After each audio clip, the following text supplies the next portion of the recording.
Es un auténtico privilegio para nosotros tener el día de hoy a don José Hernández, astronauta de origen mexicano, autor de El cosechador de estrellas, este libro que ha escrito José en conjunto con Mónica Rojas, quien también nos acompaña. Y bueno, ustedes conocen, imagino yo, como todos nosotros la conocemos, más o menos la historia extraordinaria de este hombre, cuyo camino comienza en Michoacán, como el de tantos y tantos otros hijos de migrantes, inmigrantes a su vez, que llegan a Estados Unidos y hacen una vida allá. La de José comenzó en Michoacán y terminó literalmente en las estrellas. José, ¿cómo estás? Qué gusto conocerte finalmente en persona. Muy bien, León, muy bien. Muchas gracias por tenerme aquí en tu programa, aquí a mí y a Mónica. Estoy muy contento en poder saludarlos y a todos los que me estén escuchando. Cuéntanos, tu libro comienza con tu padre, comienza con la vida de la familia cerca de La Piedad, Michoacán. Así es. Cuéntame un poco de eso. Hablemos de los orígenes. Sí, no, pues es unos tiempos muy bonitos en esos tiempos. Mis padres son de un ranchito cerca de La Piedad que se llama Ticuítaco. Inclusive hasta he llevado al presidente de la República allí a que conozca. Y no sé, es un lugar muy humilde, un ranchito muy humilde donde nació mis padres. Y mi papá de joven se fue a Estados Unidos a las cosechas. Y regresó, se casó con mi mamá y entonces ya pudo emigrar, arreglar. Y entonces ya se llevó a mi mamá. Entonces ya era una rutina anual que teníamos de pasar 9 meses en Estados Unidos, 3 meses en Ticuítaco y La Piedad. ¿De qué año estamos hablando? Ya estamos hablando de los 69, como hasta 69 hasta el 84. Y entonces a mí me tocó nacer en Estados Unidos porque en esa época, yo nací en ese tiempo, cuando nací en agosto, en ese tiempo todo el mundo de Michoacán está en California, en las cosechas. Claro. Exacto, pero tengo un hermano y una hermana que nacieron en el invierno y a ellos les tocó nacer allí en La Piedad. Por pura suerte te tocó, digamos, nacer en... Exacto. ¿Naciste dónde? ¿En Tracy? ¿Dónde naciste? En Stockton, bueno, cerca de Stockton, un lugar que se llama French Camp, California. ¿A qué tipo de agricultura se dedicaba tu familia? ¿Qué es lo que cosechaban en esa zona? Sí, no de todo, lo que se llega madurando. Iniciamos con la fresa, luego el pepino, luego la cereza, luego el durazno y el jitomate verde y finalizamos con la uva. ¿Cómo es que finalmente deciden establecerse en Estados Unidos? ¿Cómo comienza tu vida propiamente allá? Fue en el segundo grado que yo soy el más pequeño de 4 y cada vez que nos regresábamos a México mi papá nos pedía que obteniéramos 3 meses de tarea de las maestras. Y entonces hacer eso, yo le dije eso a mi maestra cuando llegó nuestra ida a México y entonces ella ya había pasado por ese proceso con mis 3 hermanos. Entonces en ese tiempo dijo, ¿sabes qué? Dile a tus papás que voy a tu casa para hablar con ellos. Entonces ya corrí con el chisme y mi papá pues, al principio se empezó a quitar el cinto porque él obviamente pensaba que había hecho algo. Que tú habías hecho algo malo en la y ya me escuela. iba a castigar y dije, no, espérate, es que algo de México. Y entonces sí, efectivamente llegó la maestra y la maestra les plantó la idea, les dijo y les describió en términos que ellos podían entender. Les dijo que los niños son como un árbol que si los siguen trasplantando van a crecer, pero van a crecer muy débil, que se tiene que quedar en un lugar para que las raíces crezcan hondas y las ramas grandes y fuertes, y hay que pensar en quedarse en un lugar, no viajar de lado a lado. Y efectivamente mis padres, a pesar de tener una educación de tercer grado de primaria, le dieron mucha importancia a nuestros estudios y entonces ellos reaccionaron de una forma muy positiva y nos empezamos a quedar ahí en un lugar que se llama Stockton, California. Así que la maestra los convenció de que era mejor dejarlos ahí ya para siempre, de quedarse a vivir. ¿Cómo se llamaba tu maestra? Mrs. Young, esa era una maestra, una chinita alta, bueno, alta relativamente porque estaba yo en el segundo grado, porque hoy la veo y está bien chaparrita. ¿La sigues viendo? Sí, la sigo viendo. Fíjate que una bonita historia que cuando me lancé yo al espacio, yo le hablé a la escuela para que me la buscaran, se acababa de jubilar. la encontraron, la ubicaron y entonces la invité al lanzamiento y ahí estuvieron a un lado de mis padres, testigos del lanzamiento en vivo allá en Florida. Toda esa época en California era época de luchas sindicales, luchas por los derechos de los migrantes, sobre todo de los hispanos, sobre todo de los mexicanos. ¿Cómo recuerdas esos años en función de esto allá? ¿Qué tan difícil era ser?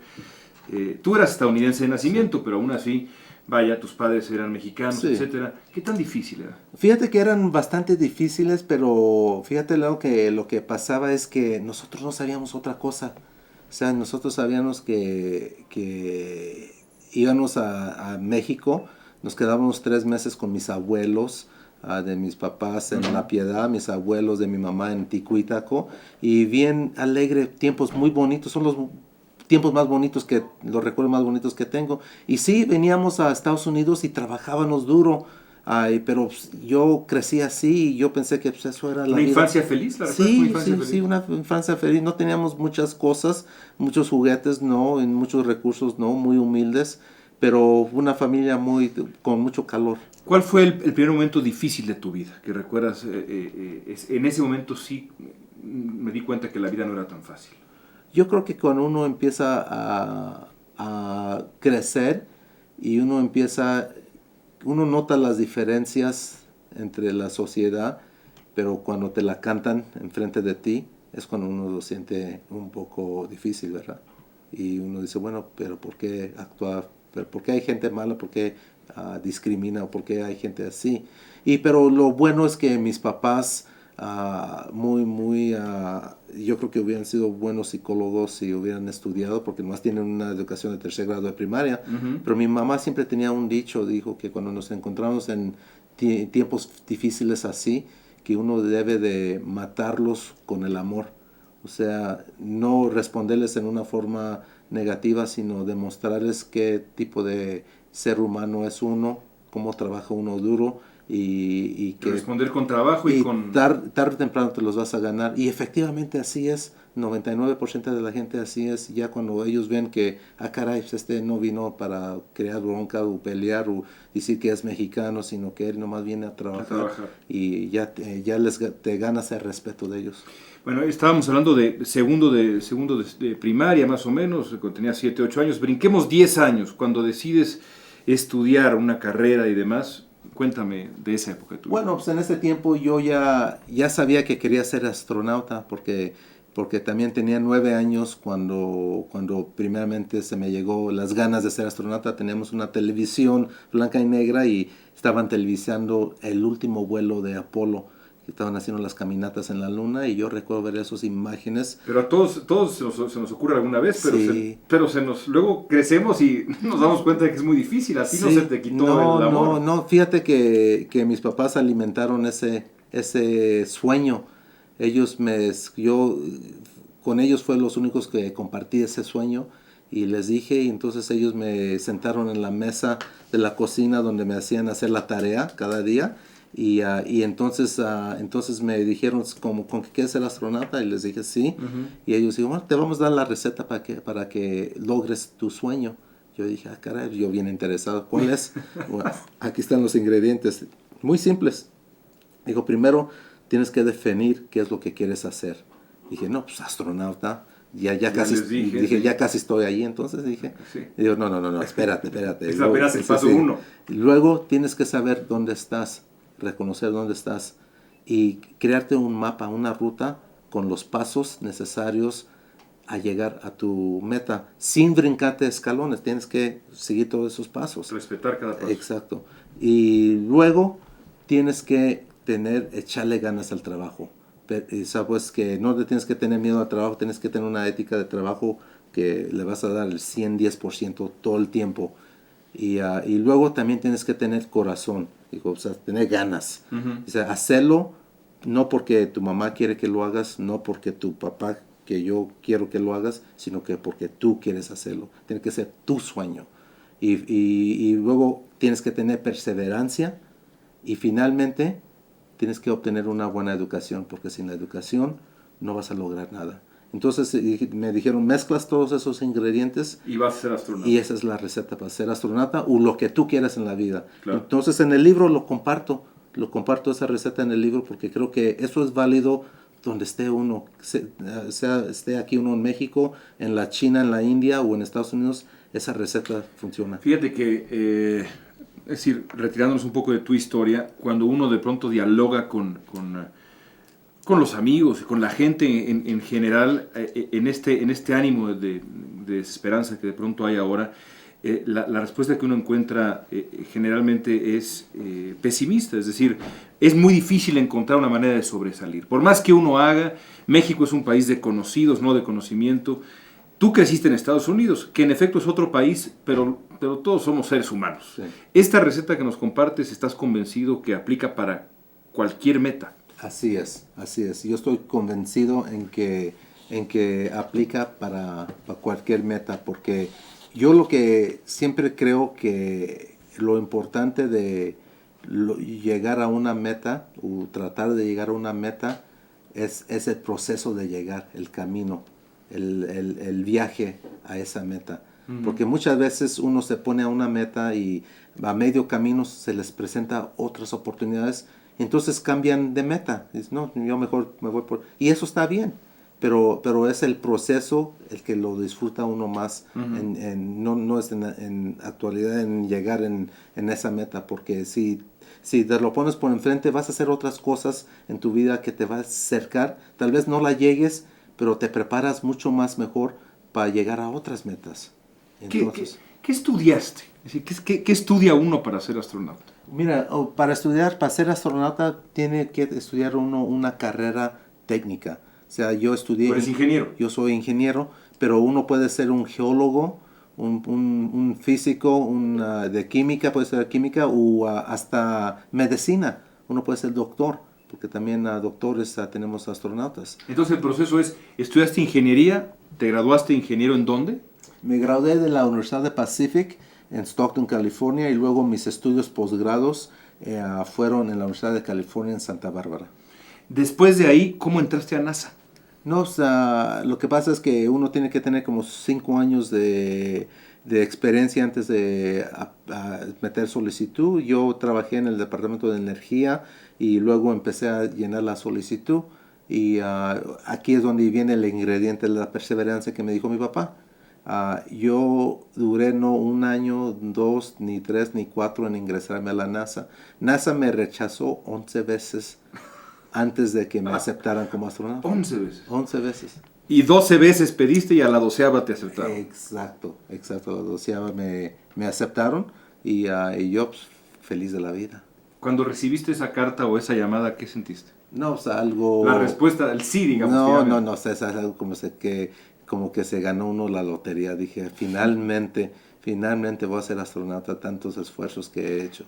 Pero, bueno, vamos a un corte, pero el que hayas recibido ese sí no implicaba que ibas a ser astronauta seguro. Tenías que ganarte un lugar, además. Claro que sí, porque cuando te aceptan como candidato de astronauta, y entonces tienes que entrenar por 2 años, y allí hay exámenes escritos, prácticos, y simulaciones que tienes que pasar, donde ponen fallas en el transbordador, tienes que resolverlas, y todo eso tienes que pasar antes de que te gradúes, que son en 2 años. Ya después de esos 2 años, si la haces, ya te designan astronauta y elegible para que te asignen a un vuelo.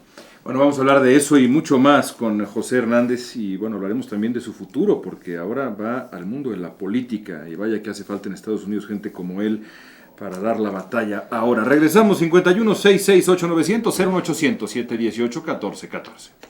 Y ahora busca hacer un cambio de otra manera, conseguir un cambio, sumar al cambio de otra manera. José quiere ser representante. Vas a buscar un lugar en el Congreso Federal estadounidense ahora en la elección 2012. Así es, León. Me anuncié mi candidatura el martes pasado para el Distrito 10 de Congreso en California.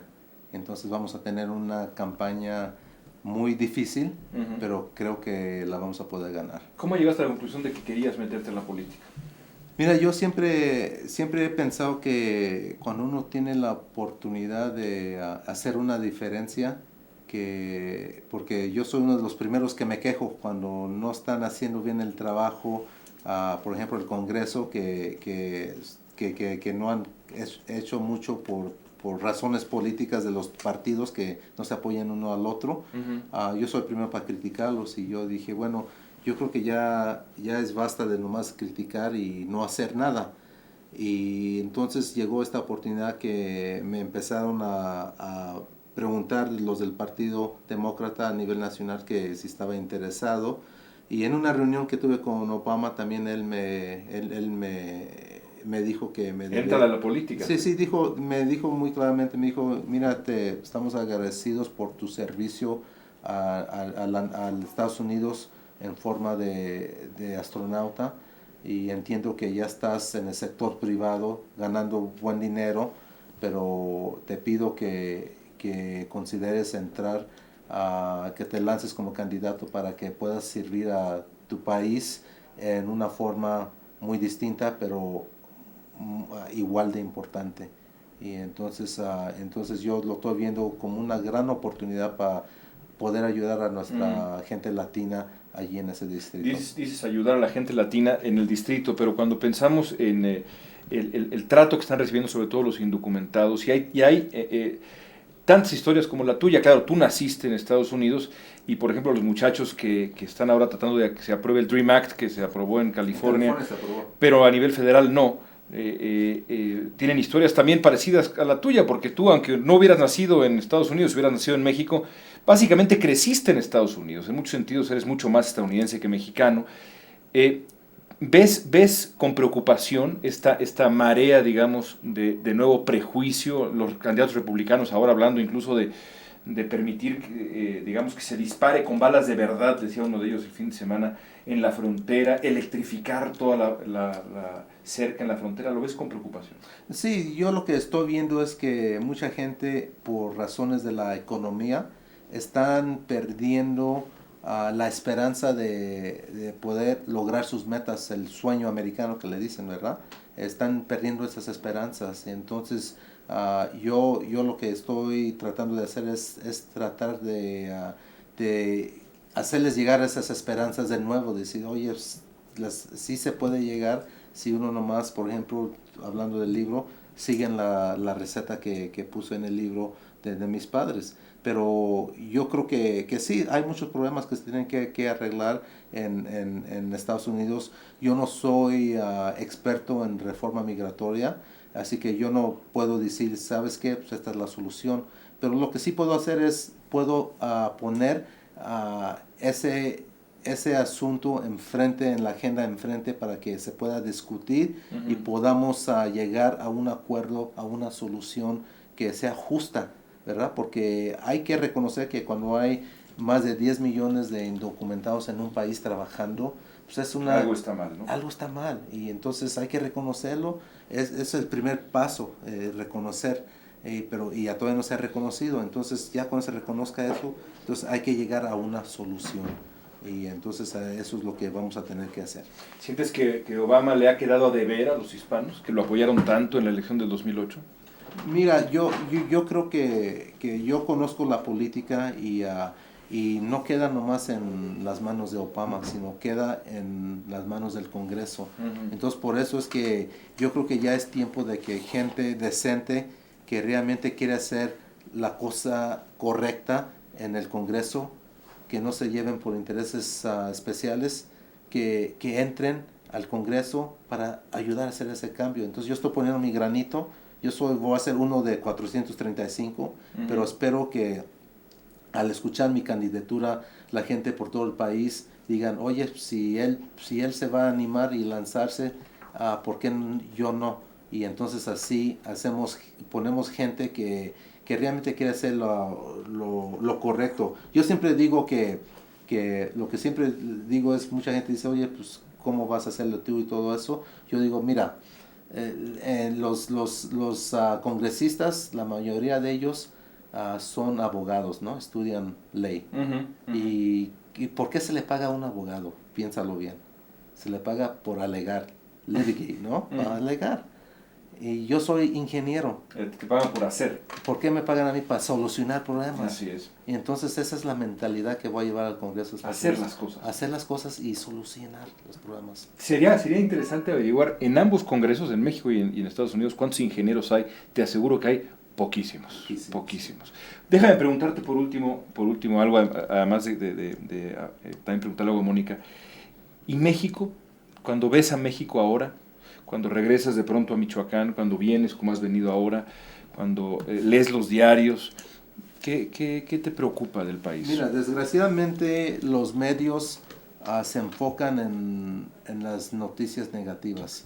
Entonces, si uno ve en Estados Unidos las noticias, uno piensa que aquí es una región de guerra.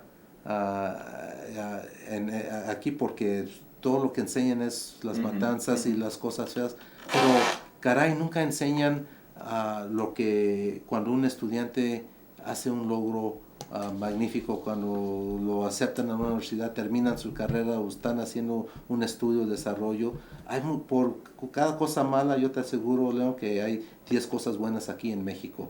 Y yo cada vez que vengo, es lo que veo. Yo veo las cosas buenas. Sí tenemos los problemas de narcotraficante, la economía, todo eso, pero eso existe en donde quiera. Tal vez un poco más magnitud aquí, ¿verdad? Hay que reconocer eso. Pero también hay cosas buenas. Y entonces yo creo que la clave para solucionar todo esto no es a la fuerza, es a la educación de nuestra gente. Mónica Rojas, que es coautora del libro El cosechador de estrellas. Por cierto, tenemos 10 libros, en fin, para ustedes. Y bueno, tienen nada más que decirnos cerca de qué ciudad es originaria la familia de José, ahí en Michoacán. Mónica, rápidamente, ¿qué fue lo que le aprendiste a José Hernández? Bueno, más allá de la persona pública que es José Hernández, y a él no le gusta autohalagarse, pero a mí sí me gusta halagarlo. Bueno, por eso te pregunto a ti. Es un excelente ser humano. Y si algo a mí me enseñó es que lo que se siembra se cosecha. Hablando del plan personal, hablando en el plano profesional, hablando en el plano académico, realmente esa fórmula que sus padres le dieron a José funciona. Y muestra clara es precisamente su vida. Déjame decirte que tiene una familia maravillosa, unos hijos maravillosos que ahí van, ¿no? Siguiendo ese camino de su padre, ese ejemplo. Y eso es precisamente lo que uno se lleva al leer y, bueno, personalmente al conocer la vida de una persona tan extraordinaria como José Hernández. Muy bien, pues tenemos 10 libros del cosechador de estrellas, solamente hay que decir eso. ¿En qué ciudad de Michoacán nacieron tus padres? ¿Los dos son de ahí? Más o menos. Bueno, muy bien. Y José, gracias, qué placer conocerte finalmente y toda la suerte del mundo, que me queda claro que te va a ir bien. Gracias, León, y tengo entendido que te nos vas de aquí, ¿verdad? Ya lo platicaremos, sí, Okay. dentro de poco también. Qué bien. Y nos veremos por allá. Qué bien, sí, nos vemos allá. Gracias, astronauta. Regresamos.